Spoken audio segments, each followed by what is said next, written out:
All right. Well, thank you everyone for joining us tonight. We're going to get started. And before we do, just want to let folks know a little bit about the agenda for this evening and some housekeeping things to share. So, in tonight's agenda, we're going to talk a little bit about how do we respond to this moment as we kick off this Advocacy Academy series. Want to ground folks in where we are in this moment, how our plans are shaping up, and how we're trying to address it. We want to offer a good bit of time, probably at least 15 minutes, 10 to 15 minutes for a Q&A, and then just talk a little bit more about next steps and take some time to let you get to know some of our policy advocates here at the ACLU. So just some housekeeping notes. We're in a webinar mode here in the Zoom tonight. So only our panelists are able to turn their cameras and mics on. So if you are doing other things, don't worry. It will not be disturbing the presenters or anyone else on this Zoom. If you want, you can pin the speaker and turn on captions. That might make it easier to follow the presentation. You can put questions for the panel in the Q&A section. And I believe the chat will also be open if there's things you want to share. But as we're going, please feel free to try and drop questions in the chat, and we will do our best to compile them and answer them as we go forward. Um, so I'm just taking 1 second. We're getting some folks asking for some access outside. So we're going to take 1 sec and make sure that folks who might be having trouble getting in can get in. And then I'll introduce our speakers and then dive right in. So I'm Falco Schilling. I'm the advocacy director here at the ACLU of Vermont. I've been with the ACLU for about 6 years now, and in my role, I oversee our work in the State House, advocating with the administration, and then also oversee our work working with folks like you in community, trying to move forward our policy agenda. And I want to share and then pass it over to the other folks who will be presenting tonight before I dive in with more content. Hi, everyone. Just want to introduce myself. My name is Alex Karambulis. I use she, her pronouns. I'm a policy advocate here at the ACLU of Vermont. Just joined in January of this past year, and I am working on issues related to economic justice. I will pass it along to Jordan. Good evening, everyone. It's a pleasure to be here. My name is Jordan Souter. I use he, him pronouns. I am also a team member of the Policy Advocacy of Vermont, and I'm been here for about a year, and I handle a lot of our sort of criminal legal reform policy area. Yeah, and we're happy to answer any questions when we get to that. Great. And I also just wanted to note that anyone who registered will be receiving a follow-up email with this with any links that we share, as well as a recording of tonight's presentation. And if there's anything else folks really want to know or would hope to be included in that email, feel free to drop that in the chat and to let us know. So without any further ado, I'll dive right in. So, want to ground a little bit. Who are we, and why are we talking to you tonight? So, we here at the ACLU of Vermont are one of 54 offices in a nationwide network of advocates who work day in and day out to protect the freedoms of everyone in the courts, in the state house, in the halls of Congress, and in our communities. The ACLU of Vermont, in particular, was founded in 1967 by a group of committed citizens who are donating their time and their talents to fight for civil liberties here in the state of Vermont. And since then, we've had the good fortune to grow into an organization with soon to be 15 full-time staff, more than doubling in the last decade, thanks to the support of folks who are on this call, others in our community, and everyone who's been really committed to the fight for civil rights and civil liberties over the last decade. And so I imagine a number of you are on this call because as you look around us, things are not going well. Um, we are experiencing significant democratic backsliding. This is something that should be concern to all of us. And this is something that academics have been studying for years. And as signifiers of this democratic backsliding include things like uh, folks who are in power using vested political and institutional powers to their maximum extent to violate long-standing democratic norms and create reoccurring constitutional crises, using the power of the state to threaten and limit independent media, weakening the rights and protections of certain civil society groups that challenge the administration, seeking to delegitimize democratic opposition, and threats to prosecute certain outspoken opponents, ignoring attempts to governing bodies to hold the administration accountable, um, and engaging in corruption to accomplish some of the above ends. So I think that sounds familiar to me, and I'm sure sounds familiar to a lot of folks. And that is why we have been looking for answers. What do we do in this moment? How do we move forward in a way that can bring us back to a more normal functioning democracy? And researchers have looked into this, and it's something that we are not alone in seeing our democracy backslide towards authoritarianism. And in looking at how when that's happened in other societies, there's some lessons that we can learn for how to more effectively push back and fight back so that we can make that what the academics will call a democratic U-turn to get back to that normal and get back to a functioning a democratic society. So there's really three steps to this, and we all need to be part of this. First, we need to slow it down. And this means building power through resisting, protesting, and fighting back. And this happens in many avenues. Here at the ACLU, it happens in the courts, it happens in our state houses, and it happens working with folks like you taking to the streets. The second step is stop it, which is not an easy one. We need to, by stopping it, we need to prepare for power grabs, election subversion scenarios with potential for organized non-cooperation at a large scale. This means as we look forward to the midterms and as we look forward to the 2028 presidential election, we need to know that there are forces lining up to steal these elections and make sure there is not a free and fair election, and that we need to do everything we can to make sure that happens. And when that does happen, be ready to engage with civil society to push back and make sure that we do not let it happen when we show strong resistance. And then finally, reverse and rebuild.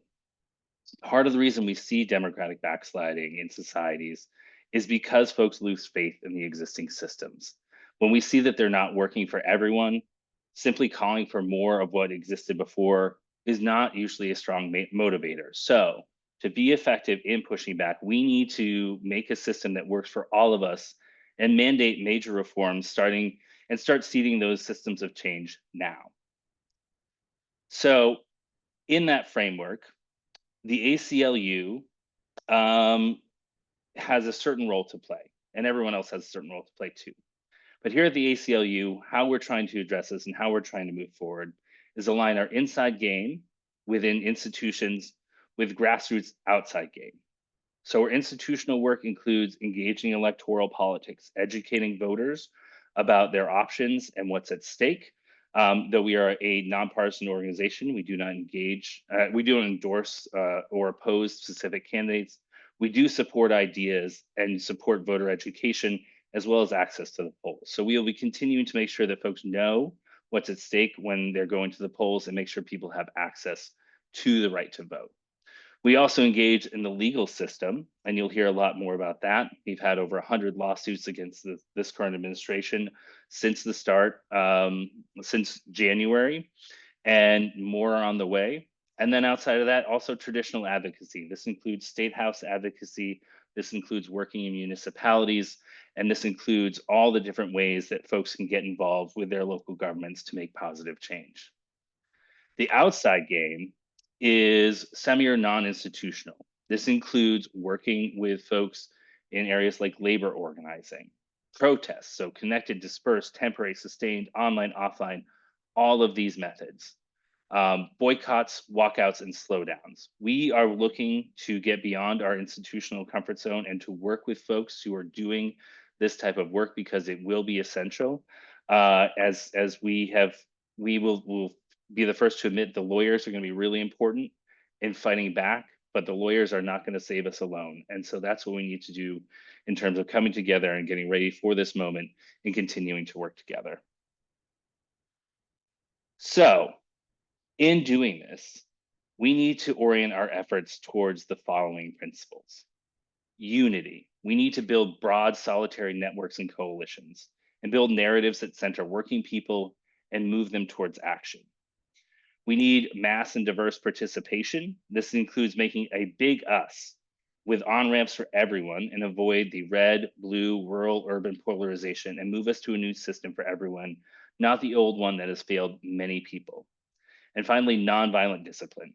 We need to proactively emphasize the need to resist provocation and remain nonviolent. We want order, the autocrat that is the chaos agent, and we need to maintain a certain code of conduct because if folks move into violent action, as we have seen, can be immediately used against us as a means for further crackdowns and as a means for the authoritarians who might want to take power to gain more power.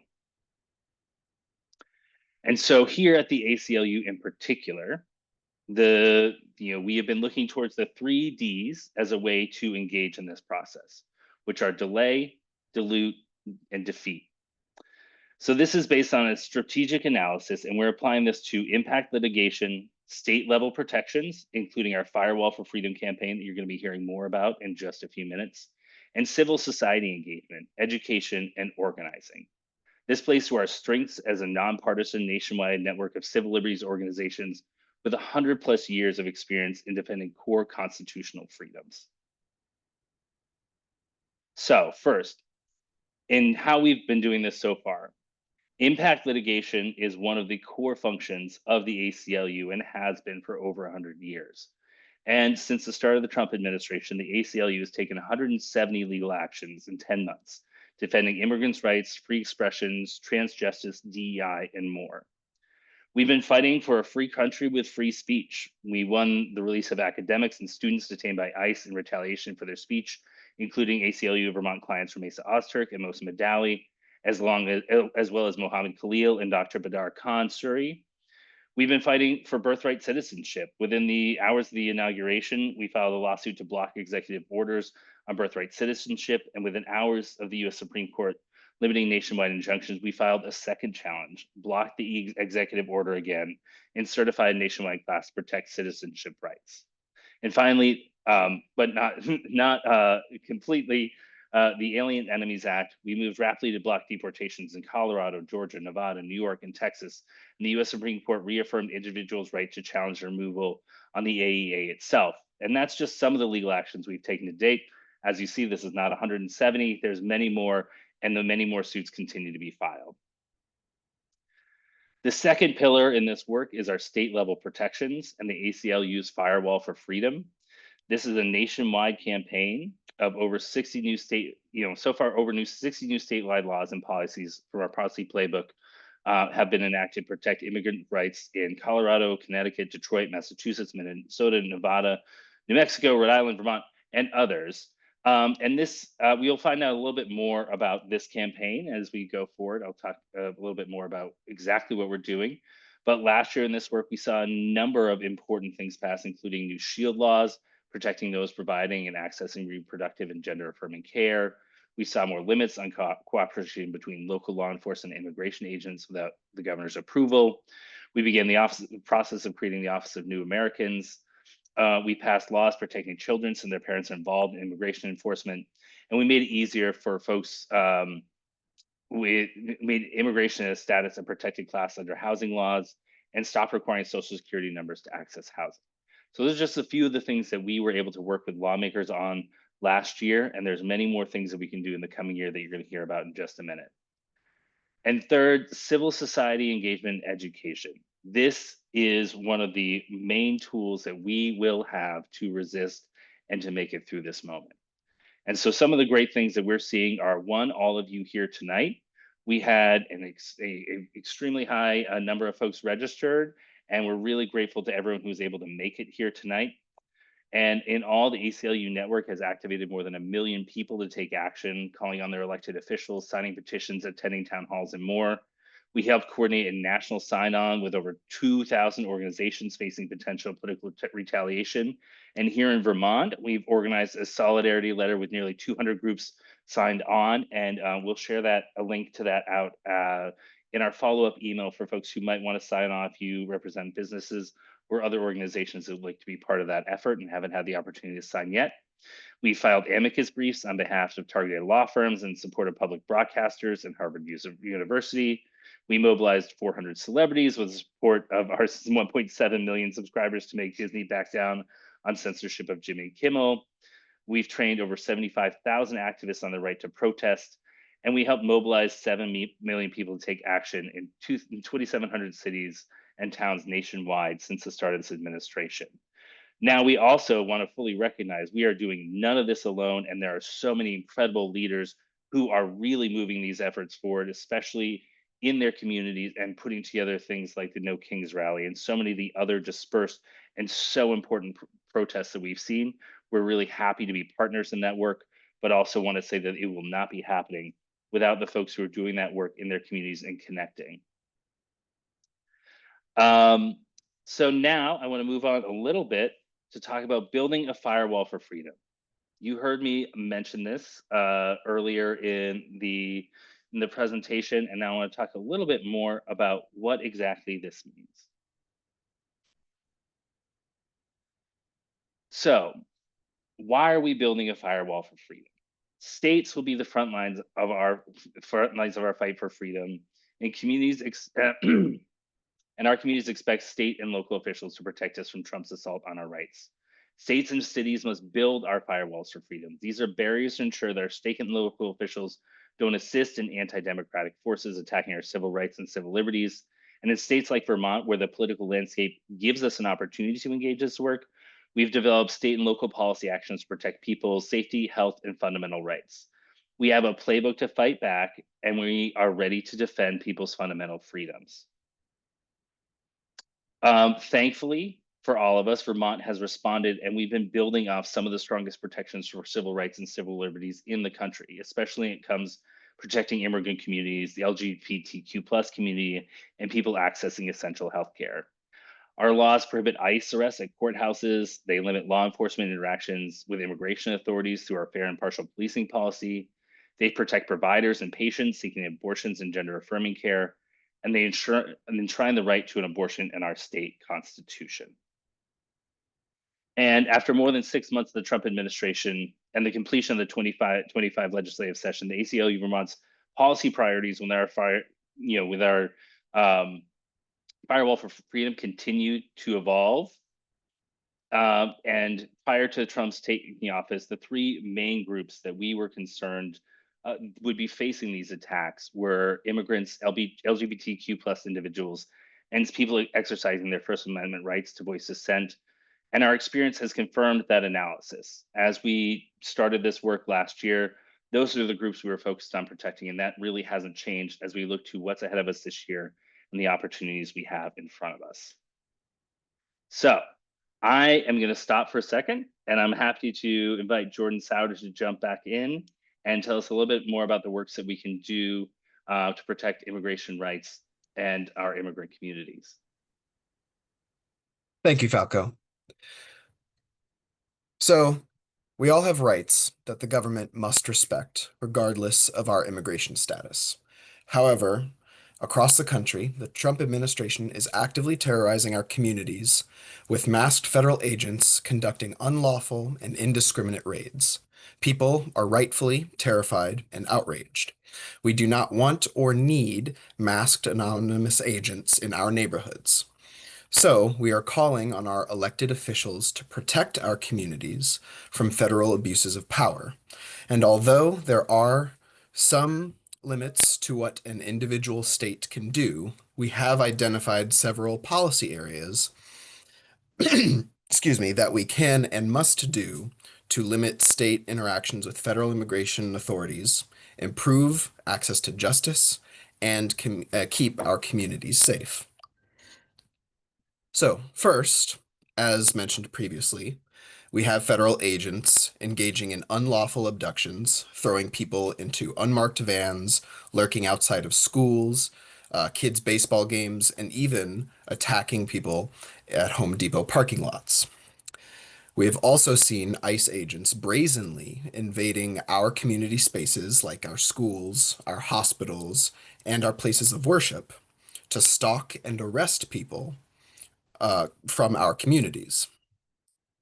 With federal agents targeting these locations, people are afraid to go there, thereby preventing them from being able to utilize public spaces and essential services, potentially putting their livelihood or even their very lives in danger. That is why we are pushing for sensitive locations legislation that would prohibit law enforcement from entering non-public spaces at sensitive locations without a judicial warrant and expand upon our state's existing ban on civil arrests at courthouses to other governmental buildings. Second, although immigration detention has serious consequences for a non-citizen's immediate and long-term safety, unlike those detained for violations of criminal law, civil detainees are not entitled to state-funded attorneys. Also, statistics show that detained non-citizens pursuing their immigration cases pro se are exponentially more likely to receive orders of removal. That is why we are calling on lawmakers to provide state-funded, in-facility legal representation for individuals held for alleged civil violations, particularly alleged civil immigration law violations. Next, regarding law enforcement identification, we continue to see federal agents wearing masks, driving unmarked vehicles, and wearing plain clothes, which makes it harder to hold those agents and the Trump administration as a whole accountable for their unlawful behavior. Which is why we are looking to prohibit all law enforcement operating within our state from concealing their identity and require that they be properly identified so that people have an avenue for recourse for civil rights violations. Next, there are also some pretty large gaps in services provided within our correctional facilities that make it difficult for detainees to access the information needed for their legal proceedings and connect with their counsel and their communities of support. So specifically, we are pushing for the legislature to improve access to language services, medical services, allow for free communication services, and restrict exploitative commissary prices so as not to be a drain on their financial resources. And lastly, Vermont motorists are pulled over at nearly double the national average, with Black and brown drivers disproportionately stopped and searched at higher rates than white drivers.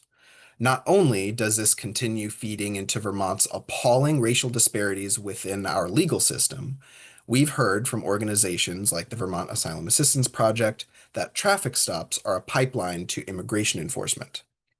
So as a way to limit interaction between law enforcement and Vermont motorists, we are pushing for legislation that would ensure that law enforcement are only pulling people over for public safety related offenses by prohibiting stops for equipment violations and consent-based searches without probable cause. By enacting these policies, Vermont has an opportunity to once again be a leader and show other states how we can best protect our communities, our civil liberties, and our democracy. And with that, I will hand it over to my colleague, Alex. Thank you, Jordan. Really appreciate that. And we can go to the next slide. All right, so I'm going to talk a little bit about our efforts to protect access to gender affirming care. The Trump administration knows that it does not have the power to unilaterally ban gender affirming care. So instead, it's trying to change the rules for receiving Medicare and Medicaid funding to threaten access to health care for everyone unless providers abandon trans youth. Currently, two proposed rules have been put forward by the federal government. And just for some context, rulemaking is the process for defining the scope of regulatory changes. They use this process every year to release rules that dictate how providers will be paid through the Medicare and Medicaid programs. The two rules that have been put forward, they haven't been finalized, which means that the content of the changes are not yet visible to the public. However, we can gauge by their titles that they intend to limit or remove hospital capacity to receive Medicaid funding if gender affirming care is provided to youth, and to prohibit all Medicaid funding for youth receiving gender affirming care. Although the potential rule changes appear to be yet another attempt to erase trans people from public life, it's important to know that Vermont's responsibility to provide access to affordable gender affirming healthcare would not change based on these new rule changes. If the final rule prohibited federal funds from being used to cover gender affirming care for youth, that does not mean that Vermont Medicaid would not cover those services. It means that the funding for those services would have to come from inside the state. So we are working right now to provide a pathway for statewide funding this year. We can go to the next slide. I'm going to talk a little bit about our efforts for economic justice this year. And the first is Fair Share Vermont. This is a campaign to increase taxes on the wealthiest Vermont residents to raise state revenue. The campaign is backed by a coalition of organizations and individuals from across the state working together to build a Vermont that works for everyone who lives here. Specifically, the proposal would be a 3% personal income tax on income over $500,000 a year. It is a marginal tax, so again, would only affect income over $500,000, and it would really, would only impact the wealthiest 1% of Vermont taxpayers. So that is a, pretty cut and dry, but I think I'm going to go a little more into this next one around a right to rest. I'm going to start just by providing a little bit of context for what changes we've recently seen on a federal landscape. On a national level, we're seeing Trump rhetoric turn into disastrous policy consequences, mobilizing the federal guard and militarizing local police departments in cities across the country to combat crime, and a recent executive order on crime and disorder that essentially incentivizes state and local governments to use increased criminalization or civil confinement on people experiencing homelessness, all essentially to encourage a reliance on incarceration to address poverty and public health issues. The consequences of this rhetoric and policy are making their way into Vermont as more towns and cities are turning towards criminalization to solve social problems. And then in the backdrop of this, the U.S. Supreme Court made a recent decision in the city of Grants Pass versus Johnson, and it essentially ruled that enforcing anti-camping laws against unsheltered people does not by itself violate the Eighth Amendment's ban against cruel and unusual punishment. Despite this ruling, Grants Pass did not fundamentally change how Vermont may respond to unhoused community members, and municipalities really must continue to respect the rights of all Vermonters, including those who are unsheltered. Grants Pass, in other words, rejected one specific constitutional provision as posing a particular barrier to enforcing certain camping bans. This opinion in no way authorized additional penalties, measures, or policies against unsheltered people nationwide or in Vermont, nor did it address or alter the myriad additional protections unsheltered residents continue to possess beyond the Eighth Amendment. And so just another piece of context for why, the ACLU is focused on homeless rights and protections. In Vermont in particular, this is certainly a path, one of the main pathways towards increased criminalization is one of the main ways that people's rights are being threatened right now in our state. So in response to all of this, we are concerned that towns and cities across the state are choosing to rely on punitive measures such as increasing enforcement and arrests of low-level crimes for those experiencing homelessness. These strategies have been proven by decades of research to be ineffective, costly, and inequitable. A bill we are proposing this year would essentially close the legal loophole created by Grants Pass versus Johnson and affirm that the government cannot punish people experiencing homelessness for engaging in life-sustaining behavior on public property when they have nowhere else to go. The state forcibly unsheltered thousands of our neighbors this past year, and this is a trend that we've certainly been seeing over the last few years. And it's cruel to ticket or jail people who have fallen through the cracks of our state's support systems, who are simply trying to live their lives. This is particularly important in the face of that executive order that I previously mentioned, incentivizing communities to criminalize people experiencing homelessness. So this is a bill that we'll be working on. Getting past this session is something that we're working on in collaboration with a host of other organizations. And we're really hoping to push back on this narrative on a state level through that mechanism. So I will stop there and pass it back to you, Falco. Thank you so excuse me. Thank you so much, Alex, and thank you so much, Jordan. Um, and we're just about up to the time we're going to be starting to take some questions. And we've been moving pretty quickly through this information. So we want to make sure we have plenty of time to answer any questions you all might have. So if you have questions, please put them in the chat. It's all right if we don't end up taking this full hour, but we do want to be available for folks if there's more things you would like to know about our work or about anything that we can help give you any more context or insight into. And finally, within the pillars of the Firewall for Freedom work, privacy is really essential. So one of the things we're going to be working on this year in a number of different ways is protecting Vermonters' sensitive information. Last year, we proposed legislation that would have limited government sharing of information, especially when it came to folks who might be trying to access certain healthcare, folks who might be engaging in First Amendment activities, which were looked upon disfavorably by the administration and others. And we're going to be continuing that work.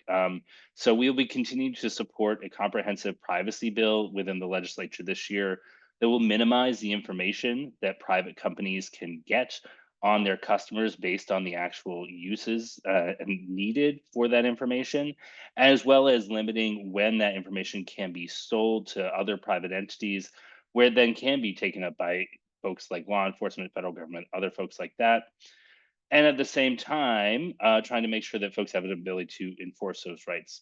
We'll also be looking at new protections for data on the state level and how the government is using the information that it has. So continuing those efforts to try and make sure we're not collecting, that neither private nor government entities are collecting more information about individuals that are necessary, that they are protecting folks' sensitive information to the greatest extent possible, and that folks have recourse when there have been violations. And this includes continuing to work with government entities, pushing back against things like complying in advance when we have requests for information that might be unlawful, and then working with folks like the Attorney General's office and others to make sure that Vermont is pushing back wherever we can. Because one thing to remember in all of this, there's a lot of confusion, there's a lot of assertion of power by the federal government. And many times that assertion might not be lawful. And it's on folks like us to make sure we're fighting back and trying to make sure that we are protecting rights to the greatest extent possible, and don't let the executive get away with forcing folks into compliance when it is not necessary. So with that, I think we've hit the Q&A portion of our evening.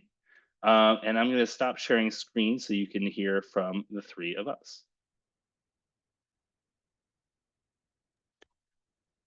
All right, so the first question that we got is, your work seems to overlap with the work of others like Move On and Common Cause.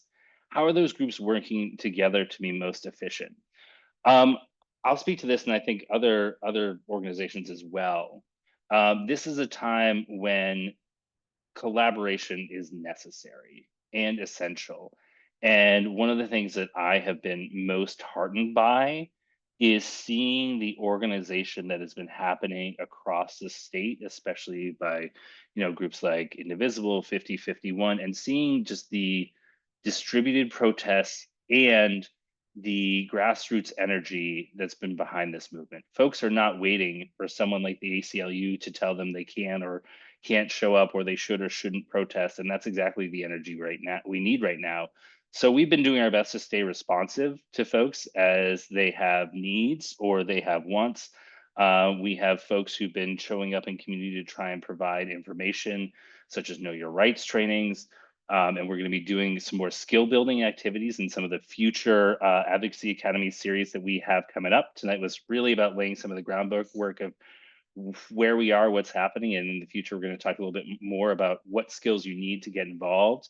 But we do our best to try and help make sure protesters know their rights and that folks know where and when these types of events are happening. So we try and utilize our nationwide network, our communication channels to lift up other folks as they're doing that work, and to find more opportunities to stay together in solidarity. And I think those opportunities are only going to grow as we move forward. And as unfortunately we see some of these attacks on our rights become more and more egregious. So that's just a little bit of how we're working together. And I'd love to know if anyone else has any questions they'd like to put in the chat.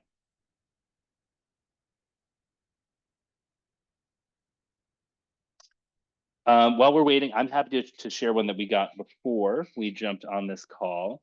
And one of the questions that I've heard a number of times is, what power does the state of Vermont have to actually impact the actions of the federal government? And it's a really good one, and it takes us into a little bit of Con Law 101. But since we have a moment, I think I want to talk about that because it is essential to our Firewall for Freedom work. So when we set up this nation of ours, there's certain powers that are reserved for the states and certain powers that are reserved for the federal government. And within those powers the states have are what's called the traditional police powers. And then there's the rights granted to us through the federal constitution. So we have a considerable amount that we can do when it comes to regulating conduct within our state. So that includes a number of things like, as Alex was talking about before, things like our insurance laws and regulating healthcare within the state. We have the ability to regulate law enforcement within our state, and that can include the conduct of others from outside the state. And we have the ability to push back when the federal government is regulating in a way or the executive is trying to usurp power that has not actually been designated to them by Congress.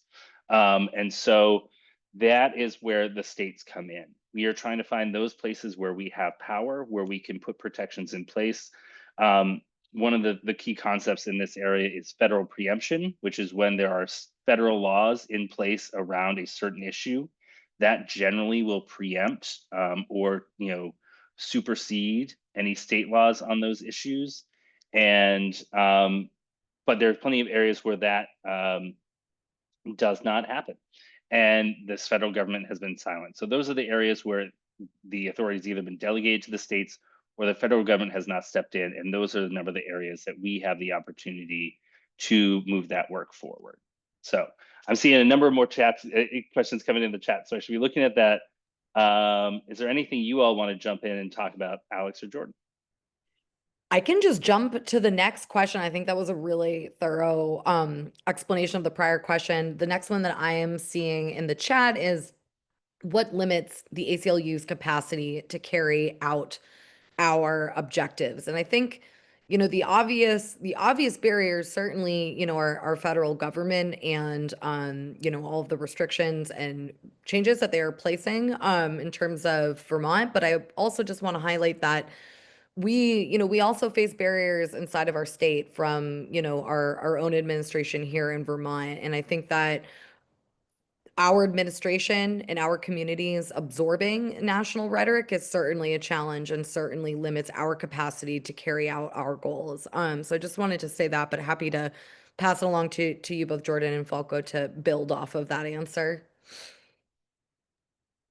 Yeah, I think that that's at the heart of it. A lot of what sort of limits our capacity. Another thing is just time. There are so many issues and so many like federal abuses of power and so many issues going on in our state that one of the biggest things that we have to focus on is prioritizing what is most pressing in our view, and trying to allocate resources in order to best address those, which is why it's so important that we partner with other organizations dedicated to this work, and why it really is like it's a matter of like it, as much as we would want to be everywhere and do as much as we can to help folks. We are, we have limited staffing, we have limited availability, but that is why coalition building is one of, the foundations of our work. Thank you. I think you both nailed that. I'm going to jump in the next one, which is, what is the most effective use of a volunteer's time to support this work if they have very limited free time, as many of us do? So One thing is folks have different availability, and we need everyone to show up as they are and as they can. I personally am the father of a 1 and a 3-year-old, which means that outside of my work here, I don't have a whole lot of free time to do much of anything. And one thing you can do is make sure you're signed up for our action alerts, join our action team, and we'll be sending folks updates about things you can do electronically, whether that's just sending a letter to your elected official, and not to spoil the surprise. Following up from this tonight's event, we will send you an email action link asking legislators and our governor support our Firewall for Freedom work. So if you have limited time, staying up to date, staying knowledgeable, and finding opportunities to take those actions when they're available digitally is a great way to stay involved when you don't have a ton of free time. If you have more time, we're going to be finding more and more ways to get folks involved. Joining these events is great. We're very excited that starting next week, we're going to have a new member of our team focused on our outreach and engagement work so that we have even more capacity to be engaging with all of you. But if you have limited times, make sure you're subscribed to our emails, join the action team for updates, and we can send you information about things you can do quickly and easily without having to drive up to the State House or anything like that. I'll jump to the next one, and it says, it's great to hear about the work supporting immigrants in the LGBTQ plus community. I wonder what work is going on to support communities of color in Vermont. And that's a really good question. It's been central to our work for the last couple of years, and especially within our Smart Justice program. So our Smart Justice campaign has been our flagship campaign for the last couple of years. And that's focused on both trying to reduce our over reliance on prisons in our state by cutting our prison population in half from where it was at its peak, and addressing the racial disparities that exist within our criminal legal system, which are pretty appalling. So Vermont has some of the worst racial disparities when it comes to Black folks than we see across the country. Black folks in Vermont are incarcerated about 7 to 8 times the rate of white folks. And there's a number of different things that lead to that.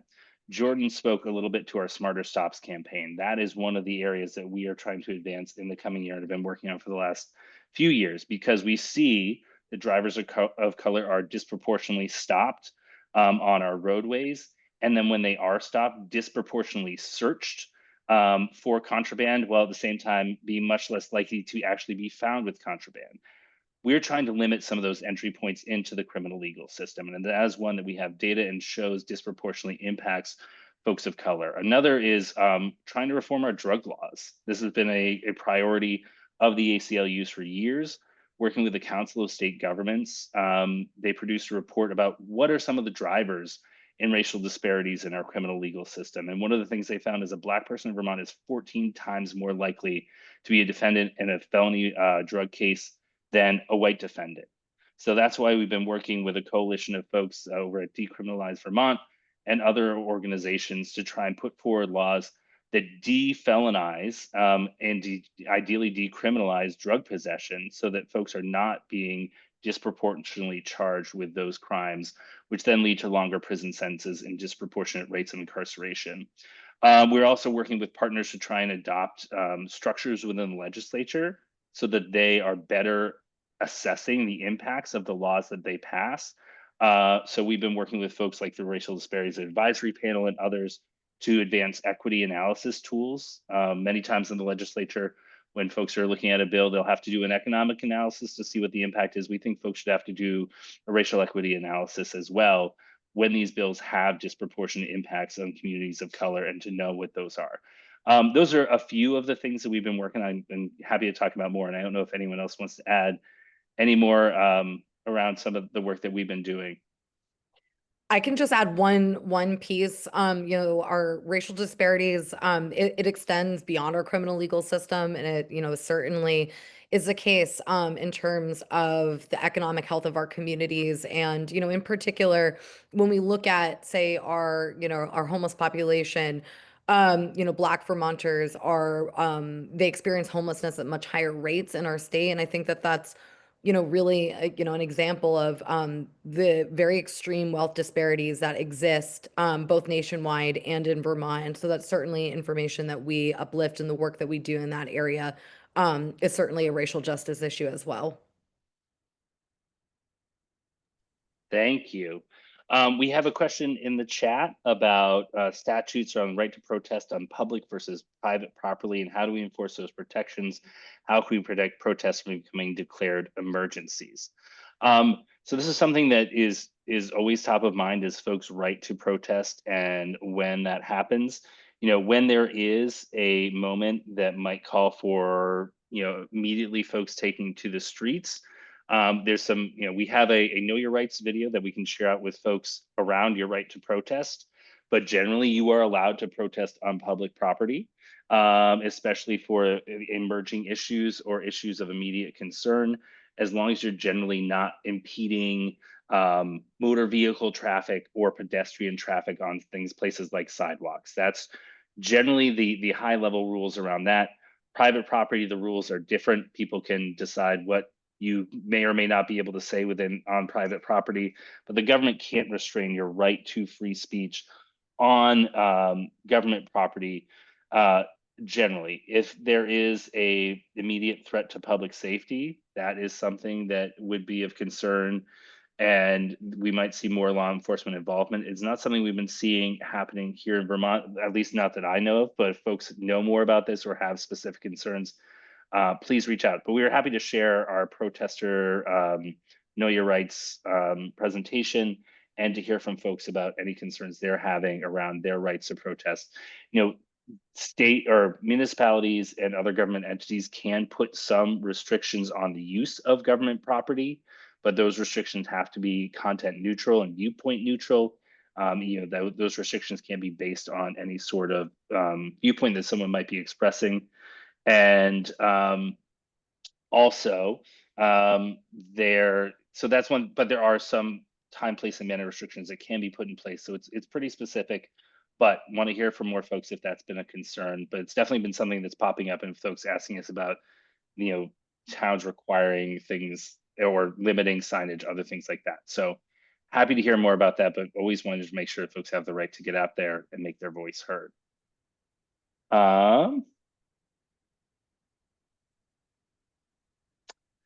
Great. So I think that's most of the questions that we have. One question about campaign finance reform, which is something that is always of interest, and something that, depending on what proposals are put forward, we're very supportive of transparency and for folks understanding how their democracy is working. But campaign finance can be quite complicated. So I think we're interested in learning more about campaign finance proposals, and what those might look like here on the state level. It's definitely something the ACLU is engaged with nationally here in Vermont as well, and generally open to election transparency proposals. And I think that I'm looking to see if